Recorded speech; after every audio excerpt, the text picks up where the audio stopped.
ekonomi bilang bahwa ini bisa berbahaya. Kenapa? Karena sudah beberapa bulan terakhir terjadi deflasi, saudara, bisa berdampak pada krisis. Makanya ada banyak orang bilang tahun 2025 akan menjadi tahun yang tidak mudah. Apalagi ada PPN yang naik, saudara, bisa mempengaruhi daya beli masyarakat. Akhirnya ada yang bilang, oh Pak Pendeta, iya saya baca pemerintah akan krisis dan lain sebagainya. Kemarin waktu saya diundang juga untuk khotbah di Natalnya Transcorp, saudara, Pak Hairul Tanjung, saudara, dia seorang pakar ekonomi, saudara, dia juga bilang begitu. Dia bilang masuk tahun 2025 menurut prediksi dia akan menjadi tahun yang tidak mudah. Tapi sekali lagi saya mau bilang, saudara, kita tolak krisis, katakan amin. Kita tolak krisis ekonomi, kita tolak segala yang jahat. Tapi begini saudara, kalaupun Tuhan izinkan, saya percaya, kita semuanya percaya untuk mendatangkan kebaikan, katakan amin. Dan saya mau bilang saudara, sama seperti kisah Yusuf, sekalipun di masa krisis, sekalipun di masa kekurangan, Tuhan sanggup berkati kita kelimpahan. Yang setuju boleh berikan tepuk tangan yang paling meriah buat Tuhan. Haleluya. Nah, tapi begini saudara, saya selalu bilang ada bagiannya Tuhan, ada bagiannya kita. Amin. Dan Tuhan menyediakan kelimpahan, tetapi ada bagian kita supaya kelimpahan itu akan kita nikmati di tahun-tahun yang sulit sekalipun. Dan itu sama-sama kita akan bahas dalam judul khotbah, bicara tentang kelimpahan di tengah kekurangan. Sama-sama bilang sama saya kelimpahan. Sama-sama bilang sama saya di tengah kekurangan. Amin. Doa saya melalui Tuhan hari saudara lakukan firman dengan baik, segala keadaan sekalipun kekurangan, saudara akan menikmati berkat Tuhan yang berkelimpahan. Yang setuju boleh berikan tepuk tangan yang paling meriah buat Tuhan. Haleluya. So, apa kunci kelimpahan di tengah kekurangan? Belajar dari kisah Yusuf. Yang pertama saya mencatat adalah observasi atau pengamatan. Sama-sama bilang sama saya observasi. Sama-sama bilang sama saya pengamatan. Coba kita lihat ayat 46, saudara. Kejadian 41 ayatnya yang ke-46. Sama-sama kita baca ayatnya yang ke-46. Yang sudah di sana boleh bilang aku diberkati Tuhan. Sama-sama kita baca. 3. Ya, Yusuf berumur ketika ia menghadap Firaun raja Mesir itu, maka pergilah Yusuf dari depan Firaun, lalu apa? Dikelilinginya lah seluruh. Sekali lagi saudara, ayat 46 bagian terakhir dikatakan apa? Lalu dia apa? Kelilinginya lah seluruh. Sama-sama bilang sama saya Yusuf keliling. Sama-sama bilang sama saya Yusuf mengamati. Amin. Nah, apa yang harus kita lakukan saudara? Belajar dari Yusuf saudara. Jadi ketika bicara tentang akan menghadapi masa-masa sukar, masa-masa krisis saudara, yang Yusuf lakukan adalah dia keliling saudara. Dia keliling seluruh Mesir untuk apa? Observasi. Dia melihat apa potensi yang ada di Mesir saudara. Bagaimana supaya bicara tentang kelebihannya apa, kekurangannya apa. Bagaimana kalau terjadi krisis, kira-kira apa yang harus dibenahi, apa yang harus ditingkatkan saudara. Sehingga apa saudara? Dia tahu apa yang harus dia lakukan. Saya mau bilang saudara, dalam kehidupan setiap kita masuk tahun yang baru, kita nggak tahu tahun ini akan seperti apa. Tapi saya mau bilang saudara, yang pertama harus kita lakukan, sama-sama bilang sama saya, observasi. Amin. Ketika saya merenungkan ini, Tuhan taruh hikmat di hati saya begini saudara, bahwa observasi mulai yang pertama dari internal dulu saudara. Perhatikan kelebihan kita, perhatikan potensi kita, perhatikan talenta kita. Semua orang punya talenta. Amin. Oh Pak Pendeta, saya nggak punya kelebihan Pak Pendeta. Saya percaya semuanya punya kelebihan. Amin. Setidaknya kalaupun ada satu-satunya kelebihan yang saudara dan saya punya, yaitu tidak punya kekurangan. Haleluya. Saya mau bilang sekali lagi saudara, setiap orang Tuhan kasih talenta, minimal satu talenta. Amin. Dan saya mau bilang saudara, observasi internalmu, kelebihanmu apa, kekuranganmu apa. Pak Pendeta, saya banyak kekurangan kayaknya Pak Pendeta. Saya terlalu banyak kekurangan, fokus pada kelebihan. Amin. Dan saya mau bilang saudara, kalau kita dengan hikmat Tuhan, kekurangan pun bisa jadi kelebihan, katakan amin. Jujur saya pemalu saudara. Ya betul. Saya tahu sekarang banyak orang nggak percaya saya pemalu. Sekarang malu-maluin, haleluya. Tapi dulu saya seorang pemalu, saya introvert saudara. Tetapi sekali lagi saya mau bilang saudara, observasi. Ketika saya merantau ke Jakarta, saya lihat apa yang dibutuhkan saudara. Dan waktu itu ladang pekerjaan adalah apa saudara? Jadi MC, jadi orang yang berdiri depan banyak orang untuk ngomong saudara. Tapi ya udahlah, karena itu yang dibutuhkan, saya putuskan ular malu saya saudara. Iya, nggak usah malu-malu. Kalau malu-malu nggak makan saudara. Akhirnya apa? Puji Tuhan. Jadi nggak tahu malu sekarang, haleluya. Tapi yang penting dalam Tuhan. Lihat, saya mau bilang sekali lagi saudara, akhirnya apa? Saya temukan, ternyata saya punya talenta untuk apa? Untuk ngomong saudara, untuk public speaking saudara. Seandainya saya diam saja, saya nggak lakukan observasi saudara, saya nggak coba sana sini bicara tentang observasi dalam diri saya lihat apa yang saya kurang, apa yang saya lebih, kemudian saya kembangkan itu saudara, mungkin saya nggak akan ada hari ini saudara. Jadi observasi internal kemudian eksternal saudara. Eksternal di sini bicara tentang apa? Lihat sekelilingmu saudara. Saya mau bilang saudara, selalu ada berkat yang Tuhan siapkan di sekeliling orang-orang percaya. Amin. Tugas kita adalah melihat sekeliling kita. Jangan dikit-dikit cuma berita kayaknya saya nggak bisa kesana. Saya bilang saudara, dari manapun bisa Tuhan datangkan berkat, katakan. Lihat sekeliling, buat tepuk tangan dulu. Ada yang tepuk tangan semua. Kita satu keluarga harus kompak. Saya mau bilang sekali lagi saudara, lihat sekelilingmu. Ada bisnis, ada peluang, lihat sekelilingmu saudara. Karena sekali lagi saya mau bilang saudara, dimanapun Tuhan bisa siapkan berkat buat kita. Apalagi saudara yang masih muda. Shalom anak muda. Saya suka kalimat Jack Ma saudara. Jack Ma itu saudara, dia bilang begini saudara, kalau kita masih umur di bawah 20 tahun itu udah belajar aja yang benar. Gak usah aneh-aneh, belajar aja yang benar. Serius aja kuliah, sekolah yang benar saudara. Kalau udah di atas 20 tahun saudara sampai 30 tahun, dia bilang aku udah kerja kemana aja, cari bos, cari atasan yang bisa kau belajar daripadanya. Cobain semuanya, nggak usah idealis, nggak usah aku tuh gini, aku tuh gitu orangnya, nggak usah. Saya suka gemes karena ada banyak anak muda zaman sekarang terlalu idealis. Saya mau bilang kalau idealis masih muda, kau akan kelaparan, benar. Saya mau bilang gak usah terlalu idealis. Lagian kau masih hidup sendiri juga kan. Kalau kau akhirnya gagal, kalau kau akhirnya tidak cocok di situ, ya udahlah. Nanti kau tanggung sendiri. Artinya nggak ada istri, nggak ada anak, aman. Jadi ya udah coba aja segala macam. Bisnis ini saya aja jualan bakso pernah, jualan ayam goreng pernah, jual apa lagi? Jual diri nggak pernah ya. Ingat jual enggak ya? Yang tanda-tanda itu nggak saya terima ya, enggak ya. Yang mau bilang, pokoknya yang halal-halal saya cobain semua saudara. Betul, jadi sales masuk keluar kantor diusir udah kayak debt collector saudara. Oh pernah saudara. Segala macam saya udah nggak usah diidealis, coba aja semua. Enggak, aku tuh nggak bisa. Semua ada kemauan pasti bisa, amin. Saya suka dengan anak muda zaman sekarang baru bekerja, aku tuh nggak bisa. Gak ada yang gak bisa, karena Tuhan pasti bisa, amin. Nanti ketika, kalau misalkan lagi, Jack Ma, kalau udah usia 30 tahun ke atas, nah baru mulai bekerja untuk dirimu sendiri. Setelah kau bekerja selama 10 tahun, kau cari apa yang bisa kau pelajari, kau kumpulin semua pengalaman, kau mulai berpikir apa yang harus aku bangun. Buat siapa? Buat diri sendiri. Bangun karirmu sendiri sesuai dengan apa yang kau bicara tentang panggilan hatimu. Udah mulai fokus. Setelah itu, setelah sudah fokus mulai bekerja untuk diri sendiri, nah setelah itu kau akan menemukan apa yang paling kau expert di bidangnya. 40 tahun itu saudara, fokus pada apa yang kau kerjakan, fokus di sana. Saya mau bilang saudara, kalau fokus nggak mungkin nggak sukses saudara, pasti sukses, amin. Kalau saudara suka baca buku pengembangan diri, suara dari mana? Saya mau bilang saudara suka baca buku. Cek juga. Haleluya. Saya mau bilang saudara, sounding kayak lagi cek mic ini. Haleluya. 1, 2 cek. Yes. Saya mau bilang saudara, kemudian fokus pada apa yang sedang kamu kerjakan. Fokus 40 sampai 50 tahun. Kemudian 50 sampai 60 tahun wariskan ilmu kepada generasi muda, 60 tahun ke atas nikmati hasilnya. Saya mau bilang saudara, observasi itu penting. Pokoknya ulas segala macam. Saya kerja segala macam saudara. Sampai akhirnya saya menemukan panggilan saya jadi boyband. Oh bukan saudara. Panggilan saya menjadi seorang hamba Tuhan.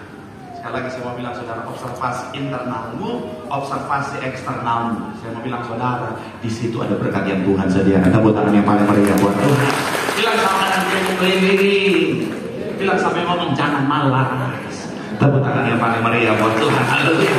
Yang kedua, Setelah itu planning and action, saudara. Planning and action. Saya mencatat di sini, saudara. Yang kedua, setelah kita observasi, yang kedua belajar dari kisah Yusuf untuk berkelimpahan di tengah kekurangan. Planning and action. Kita lihat ayat 34 sampai 36. 34 sampai 36. Yang sudah di sana masih dalam Kejadian 41 boleh bilang, aku diberkati Tuhan. 3, ya. Baiklah juga Tuanku apa? Yang menempatkan penilik-penilik atas negeri ini. Dan ke-7 tahun, dalam 7 tahun kelimpahan itu memungut apa? Hasil tanah Mesir. Ayat 35. Mereka harus apa? Segala bahan makanan dalam tahun-tahun baik yang akan datang ini dan membawa kuasa dan Firaun. Ayat 36. Demikianlah segala bahan makanan itu apa? Dalam ke-7 tahun kelaparan yang apa? Sama-sama bilang sama saya perencanaan. Sama-sama bilang sama saya tindakan. Amin. Yang kedua adalah apa, saudara? Perencanaan tindakan. Masuk tahun yang baru, saudara, mulai kita punya perencanaan, saudara. Tahun ini apa yang harus aku lakukan? Tahun ini aku harus buat apa? Tahun ini ada planning, ada resolusi apa? Kemudian apa tindakan, saudara? Artinya begitu, saudara. Jangan sampai kita jadi orang yang udahlah, let it flow, let it flow, let it flow, let it be, let it be lah. Apa yang terjadilah, nggak bisa gitu, saudara. Tuhan kasih kita hikmat, amin. Oh Pak Pendeta, saya mau orangnya mengalir. Hei, kau bukan air. Amin. Saya mau bilang, saudara, Tuhan kasih kita hikmat, amin. Pastikan kita rencanakan semua dengan baik. Tugas kita adalah merencanakan, tetapi endingnya serahkan sama Tuhan. Tetapi apa, saudara? Tetap punya perencanaan. Masuk tahun yang baru ini, saudara, apa yang harus aku lakukan? Resolusi apa yang harus aku lakukan? Oh, tahun ini aku mau mencapai ini. Jadi kira-kira apa yang harus aku lakukan supaya mencapai ini? Kita buat semuanya secara teliti, saudara, secara detail, saudara. Kalau saudara suka sekali dibaca buku pengembangan diri, saudara akan menemukan bahwa betapa pentingnya planning dalam sebuah pencapaian, saudara. Setelah kita planning kan, sama-sama bilang sama saya, lakukan. Ada banyak orang jago planning, tapi nggak melakukan. Pokoknya masuk tahun yang baru aku akan six pack, tapi olahraga nggak pernah, makan BPK terus. Boleh nggak makan BPK? Boleh, asalkan sesuai yang masuk sama yang keluar. Ini olahraga cuma jalan 2 putaran, capek, langsung 3 BPK langsung. Berapa porsi? 2 ekor.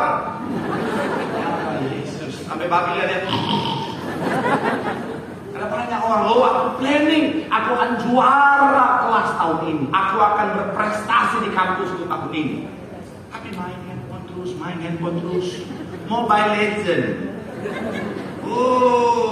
Main terus. Darah Yesus. Cuma berharap akan pendeta tumpang tangan dia. Kalau nggak belajar, biar mereka mau tumpang tangan, tumpang kaki sekali. Iman tanpa perbuatan hakikatnya sia-sia. Saya mau bilang, saudara, milikilah planning, minta hikmat sama Tuhan untuk apa yang harus kita lakukan sepanjang tahun ini. Kemudian yang kedua, pastikan apa? Jangan cuma planning, tetapi bertindak. Maka di situ ada berkat Tuhan. Tepuk tangan yang paling meriah buat Tuhan. Bilang sama kanan kirimu, rencanakan dan lakukan. Tepuk tangan yang paling meriah buat Tuhan. Selanjutnya, saudara, setelah kita perencanaan dan melakukan, kemudian pasti ada hasil di sana, amin. Setelah kita diberkati, pastikan saving. Sama-sama bilang sama saya, saving. Sama-sama bilang sama saya, menabung. Sama-sama bilang sama saya, penghematan. Coba kita lihat ayat 35, saudara. Ayat 35, sama-sama kita baca. Ayatnya yang ke-35. Sama-sama yang sudah di sana boleh bilang, aku diberkati. 3, ya. Mereka dalam tahun-tahun baik yang akan datang ini dan di bawah kuasa Tuhan ke Firaun menimbun gandum serta apa? Kita loncat ke ayat 48 dan 49. Ayat 8, 48 dan 49. 3, ya. Maka Yusuf mengumpulkan apa? Ke-7 tahun kelimpahan yang ada di tanah Mesir, lalu disimpannya. Sama-sama bilang sama saya, disimpan di kota-kota, hasil daerah sekitar tiap kota disimpan dalam kota itu. Ayat 49. Demikianlah Yusuf menimbun. Sama-sama bilang sama saya menimbun. Sama-sama bilang sama saya menabung. Gandum seperti pasir di laut sangat banyak sehingga apa? Karena memang tidak terhitung. Saya mau bilang saudara, Yusuf ketika dia diberkati, ketika bicara tentang dia sudah observasi, dia planning and action saudara, selanjutnya hasilnya dia kabur saudara. Ada banyak orang jago spend, jago foya-foya. Prinsip hidupnya misi foya, misi foya. Tapi dong soal menabung susahnya minta ampun saudara. Saya mau bilang saudara, anak Tuhan harus bisa menabung. Berkat Tuhan gak pernah kurang. Seringkali terasa kurang karena kita manajenya yang salah saudara. Karena banyak orang Kristen beriman yang salah. Dia gak bisa bedakan mana beriman sama mencobai Tuhan. Pernah ketemu orang Kristen macam begitu? Gaji hari ini habis hari ini. Sampai suaminya nanya, loh mah, gajian kemarin apa kasih habis? Pak, kesusahan sehari cukuplah untuk sehari. Yesus. Kau pikir kau bangsa Israeli pada gurun kan? Saya mau bilang sekali lagi saudara, hati-hati saudara. Bedakan mana beriman, mana mencoba itu, mana amin. Karena banyak orang kadang-kadang saudara begitu. Aku percaya Tuhan pelihara. Ya iya Tuhan pelihara. Tapi kan Tuhan kasih pemeliharaan buat 1 bulan. Jangan kau habiskan 1 malam. Karena banyak orang ketika gajian, Tuhan langsung. Apa. Padahal gajinya 15 koma. Tanggal 15 udah koma. Saya mau bilang saudara berhikmatlah, amin. Pasti. Saya mau bilang saudara nabung itu penting, amin.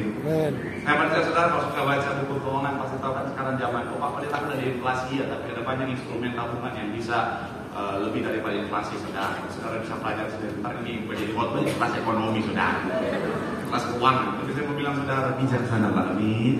Sekali lagi beriman, tapi jangan mencobai Tuhan. Setiap berkat yang Tuhan anugerahkan, hargailah itu dan menabung. Tidak memfoya-foyakannya adalah cara kita menghargai berkat Tuhan, amin. Saya bilang sekali lagi saudara, bilang sama kanan kirimu, hargai berkat Tuhan. Bilang sama yang ngomong, jangan foya-foya. Tabung, tepuk tangan yang paling meriah buat Tuhan.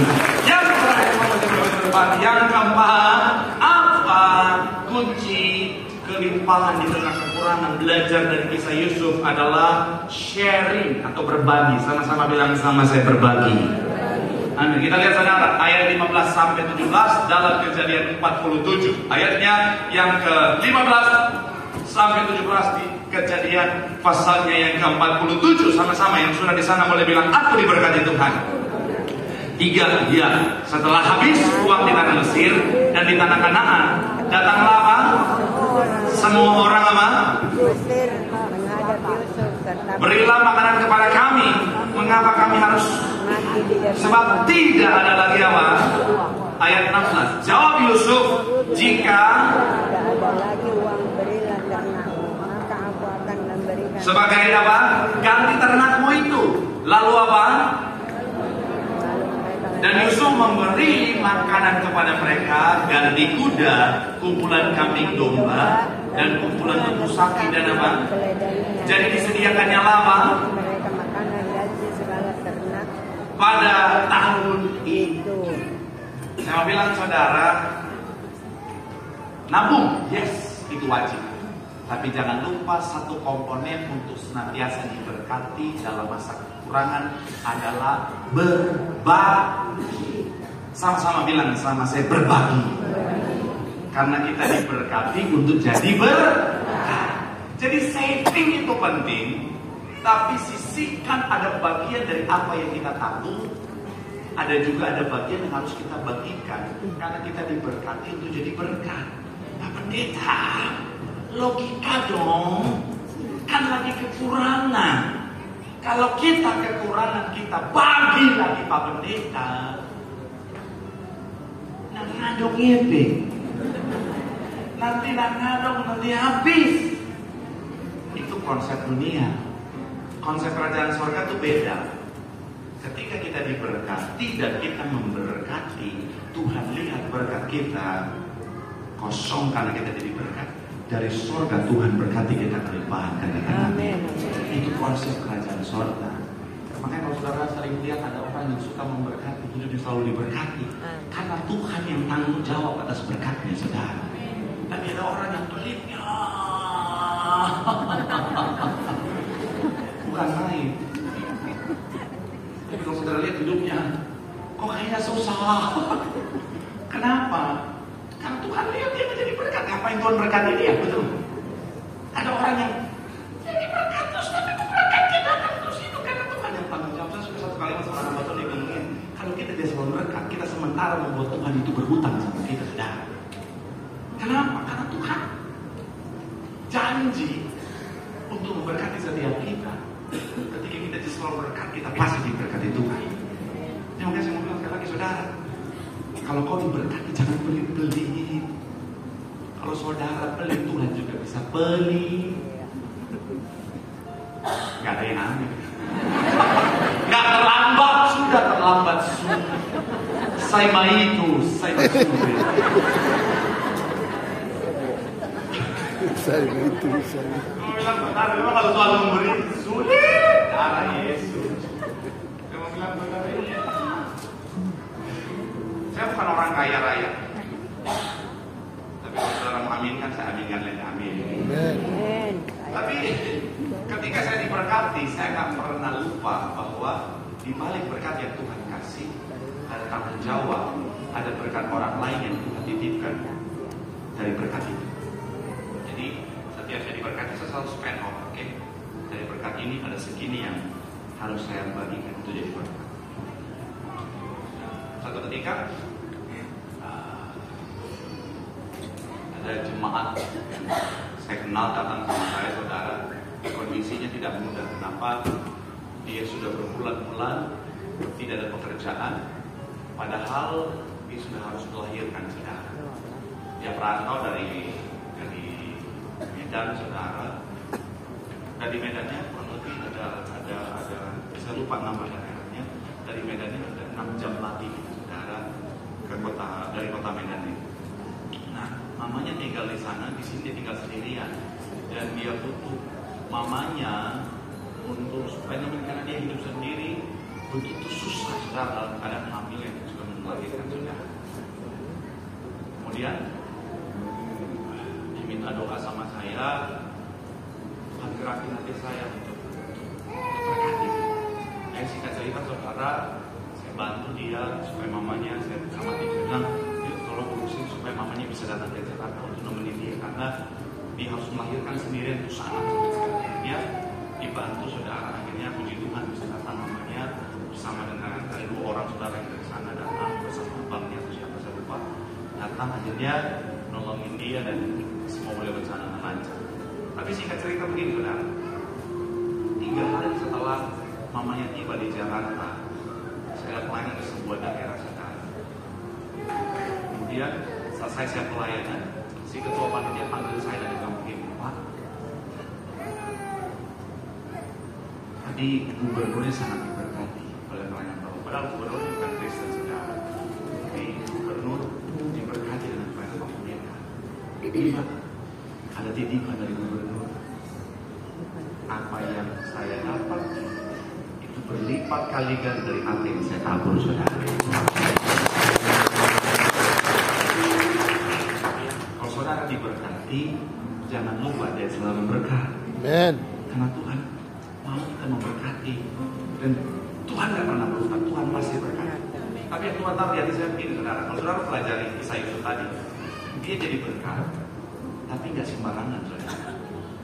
Kalau saudara baca ayat yang kita baca tadi, perhatikan, seakan-akan Yusuf itu memanfaatkan, betul nggak? Seakan-akan Yusuf kan kayaknya itu memberkati, tapi kok nggak tulus ya.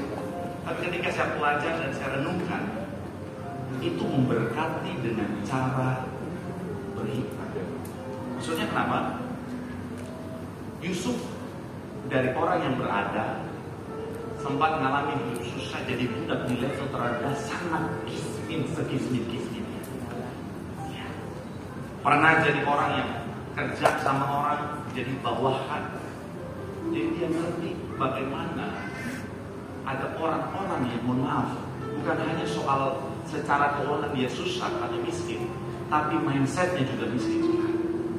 Saudara dan saya, kita boleh miskin, tapi jangan pernah punya mindset miskin. Saya pernah semiskin-miskinnya sampai mau makan, mau minum gak ada. Tapi saya menjaga mindset saya, jangan pernah punya mindset orang miskin. Mindset miskin akan membuat kita tetap miskin untuk selama-lamanya.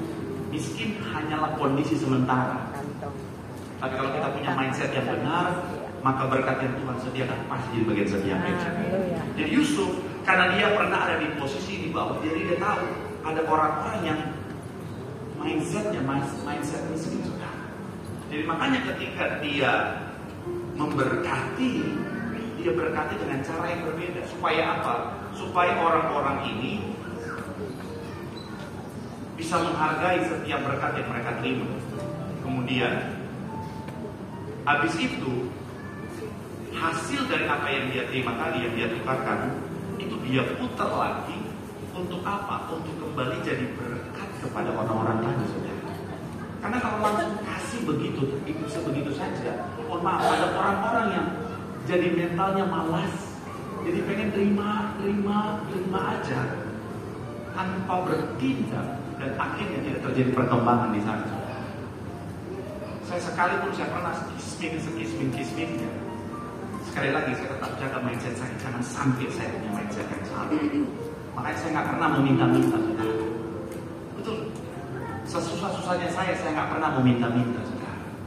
Saudara bisa cek teman-teman saya dari dulu, pernah nggak saya pinjam duit, nggak pernah. Lebih baik saya kelaparan daripada saya punya uang, saudara. Selapar-laparnya saya lihat teman saya makan, saya nggak minta. Karena tangan di atas jauh lebih berharga, berwibawa, lebih mulia daripada tangan di bawah. Jadi sekalipun saya lapar banget, saya nggak minta, saya coba.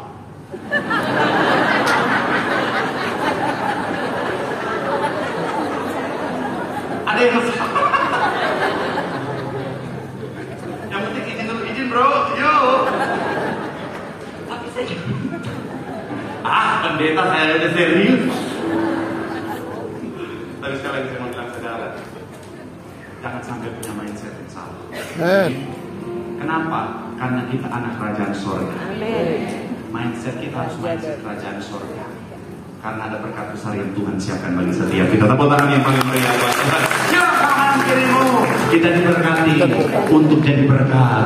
Berbagilah, di situ ada berkat Tuhan. Tepuk tangan yang paling meriah buat Tuhan. Yang berkat paling pegang tanganku. Tepuk tangan suara-suara yang paling meriah buat Tuhan. Haleluya. Kiranya Engkau memberkati aku berlimpah-limpah.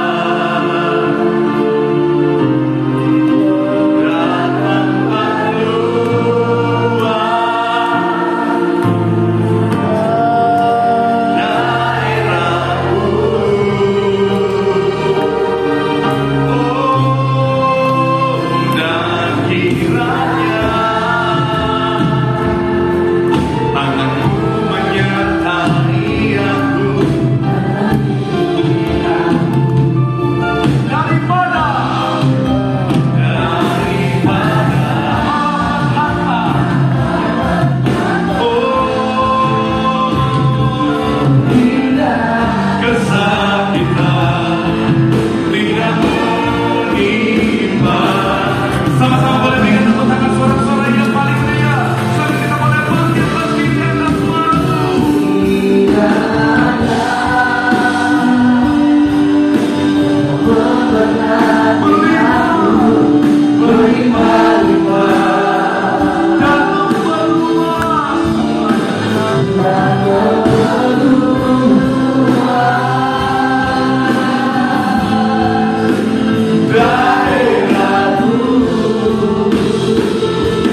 sama-sama doa di hadapan Tuhan. Masuk tahun yang baru, mungkin kata orang akan terjadi masa-masa sukar, mungkin kata orang akan terjadi resesi, tapi percayalah anak Tuhan senantiasa diberkati. Tapi ingat baik, berkat memang Tuhan sudah sediakan, tapi ada bagian kita harus kita kerjakan supaya di tengah kesusahan, kekeringan ada berkat, ada kelimpahan. Yang pertama, observasilah, buka mata, kelilinglah, lihat keadaanmu, talentamu, kalian di sekitarmu, ada berkat yang Tuhan sediakan. Yang kedua, mari planning dan action. Mari rencanakan dengan hikmat yang sudah Tuhan anugerahkan, kemudian bertindaklah. Dan ketika kau diberkati, jangan lupa untuk berhemat. Karena hemat atau menabung adalah bagian dari kita menghargai berkat Tuhan. Dan yang terakhir, jadilah berkat. Karena sebagian dari berkat yang Tuhan titipkan, ada bagian orang lain yang harus kau bagikan. Jangan takut, Tuhan tak pernah berhutang. Tuhan pasti tanggung jawab ketika hidupmu jadi berkat. Jadi saluran berkat, hidupmu pasti diberkati Tuhan. Sambil angkat tanganmu di hadapan Tuhan, hamba menyerahkan setiap jemaat Tuhan yang hadir. Apapun keadaan tahun ini, semuanya pasti diberkati, bahkan berkelimpahan untuk kemuliaan nama Tuhan. Boleh berikan sekali lagi tepuk tangan yang paling meriah buat Tuhan. Terus angkat tanganmu di hadapan Tuhan.